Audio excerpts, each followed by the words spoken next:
दोस्तों ये जो आप वीडियो देख रहे हैं साइक्लोइडल गियरबॉक्स असेंबली का वीडियो है।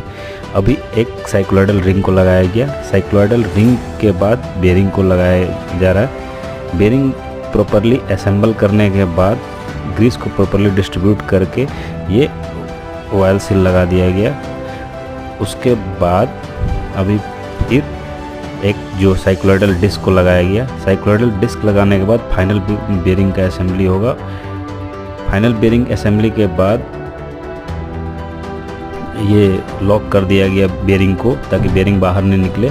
उसके बाद साइक्लोइडल गियरबॉक्स में रिंग पिन को लगाया गया।